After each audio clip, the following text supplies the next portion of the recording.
Friends, അപ്പോൾ നമ്മുടെ കോഴിക്കോട് പുതിയ ഉത്സവം എത്തിയിരിക്കുകയാണ് കേട്ടോ. എല്ലാ കൊല്ലത്തെയും പോലെ തന്നെ നല്ല അടിപൊളി ലൈറ്റ് ദൃശ്യവിസ്മയാണ് നിങ്ങൾക്ക് വേണ്ടി അവിടെ ഒരുങ്ങിയിരിക്കുന്നത് കേട്ടോ. ഇനി കുറച്ച് ദിവസം കൂടിയേ പരിപാടിയുള്ളൂ. അപ്പം ഞാനിതാ ഇന്നലെ പോയി കണ്ടിട്ടോ. കണ്ടാലും മതി വരാത്ത അത്രയും ലൈറ്റിംഗ് ആണ് അവിടെ ചെയ്തിരിക്കുന്നത് കേട്ടോ. എല്ലാ കൊല്ലവും ഞാൻ പോയി കാണാറുണ്ട്. അപ്പോൾ ഇപ്രാവശ്യവും അവരിലൊരു വെറൈറ്റി ഉണ്ടായിരുന്നു കേട്ടോ. അതെന്താണെന്നല്ലേ, അപ്പോൾ നമുക്ക് കാണാം കേട്ടോ. എല്ലാ കൊല്ലവും അവരൊരു വെറൈറ്റി കൊണ്ടുവരാൻ നോക്കാറുണ്ട് കേട്ടോ. അപ്പോൾ ഈ കൊല്ലം എന്തായിരിക്കും വെറൈറ്റി എന്ന് കാണാൻ വേണ്ടിയിട്ട് തന്നെയാണ് ഞങ്ങളും പോയത്.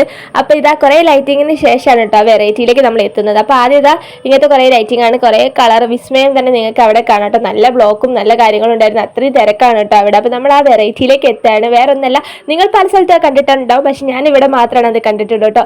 അപ്പോൾ ഇവിടെയാണ് ഞാൻ ആദ്യമായിട്ട് അത് കാണുന്നത്. ഈ ലൈറ്റിംഗ് ആണ് കേട്ടോ. ഇത് കൂടാതെ നമ്മൾ അമ്പലത്തിൻ്റെ അടുത്തേക്ക് എത്തുമ്പോൾ അമ്പലം അലങ്കരിച്ചത് കാണാൻ അതിലും ഗംഭീരമാണ്.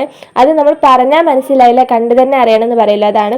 അപ്പോൾ ഇതുവരെ ഇവിടെ പോവാത്തവരുണ്ടെങ്കിൽ തീർച്ചയായിട്ടും ഒരു തവണയെങ്കിലും പോവേണ്ടതാണ് കേട്ടോ.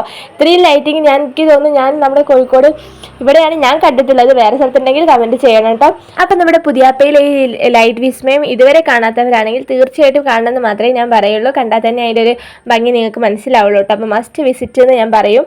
പിന്നെന്താ, നമ്മുടെ അമ്പലം കഴിഞ്ഞാലും പിന്നെ ലൈറ്റിങ് കഴിയുന്നില്ല കേട്ടോ. അവസാനം ഒരു ശിവന്റെ സ്റ്റാച്യു ഉണ്ട്, അതോടെയാണ് നമ്മുടെ ലൈറ്റിംഗ് അവസാനിക്കുന്നത്. അപ്പോൾ നമ്മുടെ ഇനിയും കാണാത്തവരുണ്ടെങ്കിൽ തീർച്ചയായും പോയി കാണാം. അപ്പോൾ അത്രേ ഉള്ളൂ കേട്ടോ. പോയി കണ്ടവരെല്ലാവരും കമൻറ്റ് ചെയ്യണം കേട്ടോ. വീഡിയോ ലൈക്ക് ചെയ്യാനും ഷെയർ ചെയ്യാനും സപ്പോർട്ട് ചെയ്യാനും മറക്കല്ലേ കേട്ടോ. അപ്പോൾ നമുക്ക് അടുത്ത വീഡിയോ ആയിട്ട് കാണാം. ബൈ.